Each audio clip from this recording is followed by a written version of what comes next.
Imagine that every new year, an inexplicable mystery occurs, and the wishes for a fresh start turn into nightmares. At each midnight, something dark and irreparably strange happens, something that is never fully explained. Today, we will explore the legends and the most mysterious events that mark the turn of the year, in Midnight Terrors, Unsolved Mysteries of New Year's Eve. Get ready to face the unknown and uncover the stories that continue to haunt those who dared to celebrate, where the shadows of midnight seem to take shape. But remember, if you're new here, don't forget to subscribe to the channel for more spine-tingling mysteries. The Last Countdown. The arrival at the house. A group of friends arrives at an old, isolated country house where they will spend New Year's Eve. The house has a cozy yet somehow uncomfortable aura, with furniture and decorations that seem to have been carefully preserved over the years. The protagonist, Tomas, is the most introspective of the group. He hides his grief over the death of his brother, which occurred last New Year's Eve. As the night progresses, the group feels at peace, but something about the atmosphere begins to unsettle Tomas. The wall clock, which has been stopped for years, seems to mark a different time each time he looks at it. The clock and the mystery. During the party, the friends find an old clock in the house's basement. The object, fascinating and strange, has a countdown set for midnight. They joke about using it as a fun way to celebrate the new year. Tomas, uncomfortable with the presence of the clock, begins to have fleeting visions of the past, recalling the last New Year's Eve with his brother. He starts to associate the clock with something sinister, but the rest of the group ignores his concerns, merely playing with the idea of getting the clock to work for the countdown. At the exact moment the countdown reaches 0, a piercing scream echoes through the house, and everyone feels disconnected from reality for a moment. The first twist. When the countdown reaches midnight, a sense of time distortion fills the air. The clock seems to come alive, and when the turn of the year happens, the house begins to transform. Tomas sees flashes of scenes of despair and loss, with his brother in danger, and realizes that something terrible is unfolding. He tries to warn his friends, but no one else seems to notice. Instead, everyone begins to relive their own disturbing memories of an unresolved past. For Tomas, the event is a repetition of the tragedy with his brother, where he failed to act in time to save him. As the visions grow more intense, the feeling of being transported through time becomes inescapable. The clock, now irreversible, starts another countdown. The past won't let go. With each cycle of the countdown, the group's painful memories begin to grow more vivid and obsessive. Tomas relives the suffering of his brother once again and, for the first time, feels intense guilt over his death. He tries to escape the vision, but it's as if he is trapped in the same moment, unable to change the outcome. The other friends also start to experience their own guilt and regrets. Some have lost family members, while others have suffered from wrong decisions that marked their lives. The clock continues to count down to the next midnight, forcing everyone to relive agonizing moments. Tomas tries to destroy the clock, but with each attempt, it simply regenerates. The feeling of helplessness grows, and the house seems to swallow the group into an endless cycle of suffering. The confrontation with the truth. Desperate, Tomas is forced to confront his greatest fear, the death of his brother. The clock, now pulsing in a nearly macabre way, seems to feed off everyone's pain. He realizes that the only way to escape this cruel repetition is to face the reality of his mistakes and make peace with the past. The house begins to crumble as he gathers the courage to admit his guilt, and at that moment, a choice presents itself. Either he sacrifices his most precious memory, a recollection from the time before the tragedy, or he loses the chance to move forward. The others also face their own choices and sacrifices. Time doesn't seem like something they can control, but at the same time, the clock becomes a prison, a reflection of their failures and regrets. The end of the countdown. With tears in his eyes, Tomas chooses to let go of the memory of his brother, finally breaking the cycle. By doing so, the house returns to its original state, and the friends begin to feel lighter, as if they've been freed from a nightmare. However, as they all celebrate the apparent liberation, Tomas realizes that the pain hasn't completely disappeared. When he looks at the clock, now stopped, he hears a familiar whisper saying, "You're not done yet." Tomas looks around, fearing that the cycle may have just begun again, and realizes that the true prison was in his mind all along. The countdown clock is not just an object.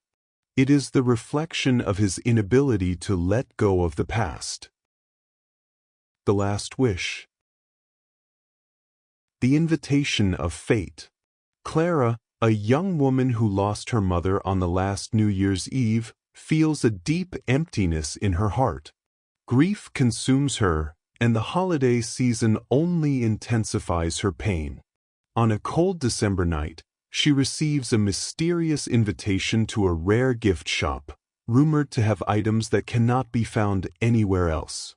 The shop, with its dusty windows and enigmatic atmosphere, seems magical, and the owner, an elderly woman, claims that Clara can find the perfect gift to overcome her sorrow. Deep in her heart, Clara senses that the shop hides something dark, but her desire to see her mother again prevents her from resisting the temptation. The forbidden gift. Inside the shop, Clara is drawn to a special display where an amulet glows with a soft, mysterious light. The owner explains that the amulet has the power to do the impossible, bring the dead back to life, but at a price. Desperate, Clara asks how this is possible. The woman warns her that the power of the amulet is dangerous, and that what is brought back is not entirely the same as what left. Despite the warning, Clara, overwhelmed by the pain of loss, buys the amulet. On her way home, she feels a strange sensation that something is watching her, but she ignores it, focusing on her desire to bring her mother back. She holds the amulet in her hands, unaware that she is about to make an irreversible wish. The return of the mother. Upon arriving home, Clara notices the amulet pulsing in her hands. As she makes the wish to bring her mother back, the environment begins to change. The house, once cold and empty, takes on a warm and inviting aura. Clara feels a familiar presence, and suddenly, her mother appears in the room. However, something is off. Her mother is back, but her gaze is empty, and her voice sounds distant. Clara tries to touch her, but the sensation is not the same. Her mother seems to know everything that has happened since her death, but her words are confusing and contradictory. Clara feels a mix of relief and discomfort. Her mother watches her with an enigmatic smile, saying that they can finally be together again, but a sense of unease begins to grow inside Clara. The growing distance. As the days pass, Clara notices that her mother begins to act increasingly strange. She talks about things Clara has never heard of before, as if she is trapped between the world of the living and the dead. Clara tries to maintain normalcy, but her mother becomes more and more distant and detached. The woman who once was warm and loving now behaves coldly and mechanically. The house also seems to transform. Food spoils quickly, and the shadows on the walls appear to move on their own. Clara begins to have recurring nightmares, where her mother accuses her of being responsible for her death and blames her for bringing her back in an incomplete form. The situation worsens when Clara starts seeing visions of other deceased people, appearing in the house and watching her with empty faces. She begins to fear for her own sanity. The sacrifice. Desperate and frightened, Clara decides to seek answers about the amulet. She returns to the shop where she bought the gift and demands the owner explain what really happened. The woman reveals that the amulet is fueled by a sacrifice. In order for the dead to return, someone must give up something precious. Clara's mother was brought back, but with a fragmented and corrupted soul. Clara discovers that, in order to release her mother and let her rest in peace, she will have to sacrifice her own dearest memories. The owner explains that, by doing this, Clara will become a part of the amulet, trapped between the worlds. Clara faces an impossible choice. Either she loses her memories and connection with her mother, or she keeps her mother's distorted presence, living a lie. The last wish. With tears in her eyes, Clara decides to make the sacrifice and let go of the happiest memories of her childhood. As she does so, her mother slowly dissipates, leaving Clara with a deep emptiness. The brief sense of peace soon turns into an irreplaceable loss. Clara feels she has lost something essential about herself. The amulet, now powerless, falls to the floor and shatters. The house returns to its state of desolation, and her mother's presence vanishes. Clara tries to remember the memories of her mother, but they begin to fade, as if they never existed. Looking into the mirror, Clara sees a distorted version of herself, a woman she no longer recognizes.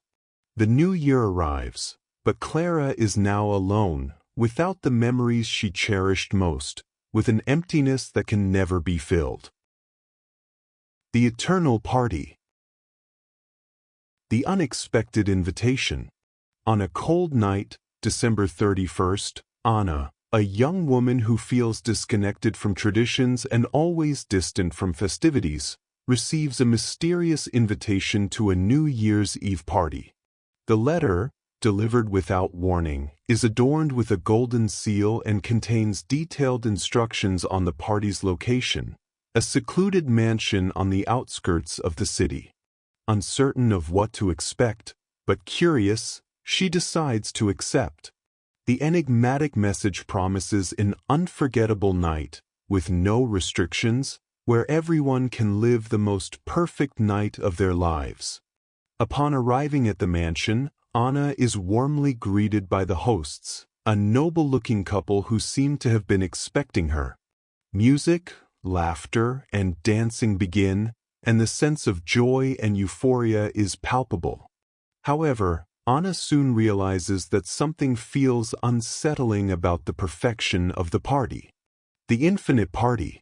As the night progresses, Anna begins to notice a strange sense of déjà vu. The people around her seem to be acting as if they're reliving the same scene over and over. Each glass of champagne that Anna drinks seems to be followed by another round, and the people continue dancing as if time isn't passing. When she looks at the clock, she sees that it's stopped at midnight, but no one seems to care. A feeling of discomfort starts to grow inside Anna as she watches familiar and unfamiliar faces blend together, all immersed in a celebration that seems endless. The host couple, who had welcomed her so enthusiastically, disappear for moments, and Anna finds herself alone in the grand hall. She tries to leave, but the mansion's doors seem to move and close on their own, and she finds herself back at the center of the party, as though nothing had happened. The cycle begins. With every attempt to escape, Anna ends up back at the same starting point. The hall is always filled with laughter and music, and she notices that the people are dancing and celebrating with no change, as though time has stopped. However, as the night wears on, she begins to notice something even stranger. All the guests have vacant looks, as though they are trapped in an endless cycle of forced celebration. None of them seem to remember their life before the party. When Anna tries to speak to some of them, they all respond with the same words, as if they've memorized a script. She realizes she is trapped in a time loop, where New Year's Eve repeats endlessly. With each new midnight, The party starts over, with all the details the same, with no change, and Anna feels further and further removed from her reality. The revelation. Desperate, Anna begins to explore the mansion, trying to find a way to break the cycle. She finds rooms filled with ghosts of former guests, their faces frozen in expressions of despair. They stare at her as if they know what is happening, but they cannot speak. Each one is trapped in the same eternal celebration, unable to move or escape. Anna finds an old book hidden on a shelf that reveals the truth about the party. The host of the house is a supernatural being who offers the opportunity to relive New Year's Eve for those willing to pay the price of their soul. The party never ends for those who accept this gift, and they become part of an endless celebration, forced to relive the same night forever. Anna realizes that by accepting the invitation, she too has become part of this fate. The last attempt. Determined to escape, Anna confronts the host, demanding to know how to break the cycle. He smiles with an enigmatic expression, telling her she can never escape, as the cycle is already intertwined with her essence. He offers her a choice: either she accepts becoming part of the eternal party, living the same night forever, or she becomes one of the shadows, a formless presence like the others trapped in the mansion.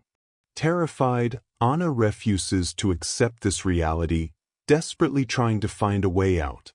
But when she looks at the clock, still stuck at midnight, she realizes there is no going back. She realizes, somehow, she has already been lost to the cycle, and her attempt to leave only brings her back to the beginning. The last request she makes is to be remembered, but the host simply smiles and invites her to dance again. The endless new year. Anna, now resigned, finds herself dancing in the midst of the party, with the faces of other former guests around her. She no longer feels the weight of time, as if she has merged with the celebration. The clock, stopped at midnight, no longer matters. She has become part of that eternal cycle, where New Year's Eve never ends, and the promises of a new beginning become empty. The mansion, the host couple, and the other guests are now her only reality. As the music plays and the dance continues, she realizes that everyone there is a shadow of themselves, lost in a loop of a night that will never end. Anna finally accepts her fate. The new year begins again, but she no longer knows where the party ends and her existence begins. She dances eternally, without end. As the new year approaches, are we merely celebrating the end of a cycle, or are we truly being watched by forces waiting for their chance to manifest? The stories you've heard today remain unsolved, and with each passing moment, new mysteries arise, waiting for answers. But until then, the fear of the unknown lingers. If you enjoyed these spine-chilling stories, don't forget to leave a like and share with your friends who also love horror. And, of course, subscribe to the channel for more mysteries that challenge reality. Hit the bell to be notified as soon as new Midnight Terrors videos arrive. We're just getting started in unraveling what hides in the darkness.